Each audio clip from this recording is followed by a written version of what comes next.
ನಮಸ್ಕಾರ ಸ್ನೇಹಿತರೆ ಸ್ಕಾಲರ್ಶಿಪ್ ಇರಲಿ ಅಥವಾ ಸರ್ಕಾರಿ ಸೌಲಭ್ಯಗಳಿರಲಿ, ನಮಗೆ ಮುಖ್ಯವಾಗಿ ಬೇಕಾಗಿರೋದು ಜಾತಿ ಮತ್ತು ಆದಾಯ ಪ್ರಮಾಣ ಪತ್ರ, ಅಂದರೆ ಕಾಸ್ಟ್ ಆ್ಯಂಡ್ ಇನ್ಕಮ್ ಬೇಕಾಗುತ್ತೆ. ಇದನ್ನು ಪಡ್ಕೊಳ್ಳೋಕ್ಕೆ ಏನೆಲ್ಲ ದಾಖಲೆಗಳು ಬೇಕು ಮತ್ತು ಆನ್ಲೈನ್ನಲ್ಲಿ ಅಪ್ಲೈ ಮಾಡೋದು ಹೇಗೆ, ಅಂದರೆ ಎಲ್ಲಿ ಹೋಗಿ ಅಪ್ಲೈ ಮಾಡೋದು ಅಂತ ವಿಡಿಯೋದಲ್ಲಿ ನಾನು ಕಂಪ್ಲೀಟಾಗಿ ತಿಳಿಸಿಕೊಡ್ತೀನಿ. ಸ್ನೇಹಿತರೆ, ಅದಕ್ಕೂ ಮುನ್ನ ನಮ್ಮ ಚಾನಲನ್ನು ಸಬ್ಸ್ಕ್ರೈಬ್ ಮಾಡ್ಕೊಂಡಿದ್ದಿಲ್ಲ ಅಂದರೆ ಕೂಡಲೇ ಸಬ್ಸ್ಕ್ರೈಬ್ ಮಾಡ್ಕೊಳ್ಳಿ.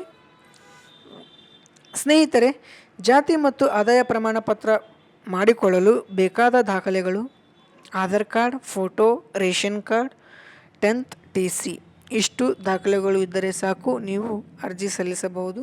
ಮತ್ತು ಅರ್ಜಿ ಸಲ್ಲಿಸುವುದು ಎಲ್ಲಿ ಹೋಗಿ ಸಲ್ಲಿಸಬೇಕಪ್ಪ ಅಂದರೆ, ನಿಮ್ಮ ಸಮೀಪದಲ್ಲಿರುವ ಸೇವಾ ಕೇಂದ್ರಕ್ಕೆ ಹೋಗಿ ಭೇಟಿ ನೀಡಬಹುದು, ಅಥವಾ ಆಳನ್ ಚೆಕ್ ಪೋಸ್ಟ್ ಹತ್ತಿರ ಇರುವ ನಮ್ಮ ಸೇವಾ ಕೇಂದ್ರಕ್ಕೆ ಬಂದು ಅಗತ್ಯ ದಾಖಲೆಗಳನ್ನು ತಂದು ಕೊಟ್ಟು ಮಾಡಿಸಿಕೊಳ್ಳಬಹುದು.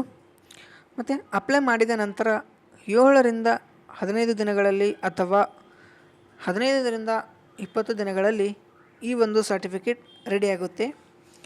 ಸ್ನೇಹಿತರೆ, ನೋಡಿದ್ರಲ್ಲ, ಇಷ್ಟು ಒಂದು ವೇಳೆ ನಿಮಗೆ ಆನ್ಲೈನ್ನಲ್ಲಿ ಸ್ಟೆಪ್ ಬೈ ಸ್ಟೆಪ್ ಅಪ್ಲೈ ಮಾಡೋದು ಹೇಗೆಪ್ಪ ಅಂತ ವಿಡಿಯೋ ಬೇಕಿದ್ದರೆ ಕಮೆಂಟ್ ಬಾಕ್ಸಲ್ಲಿ ಕಮೆಂಟ್ ಮಾಡಿ ತಿಳಿಸಿ, ನಾವು ನಿಮಗೆ ಮಾಹಿತಿ ನೀಡುತ್ತೇವೆ.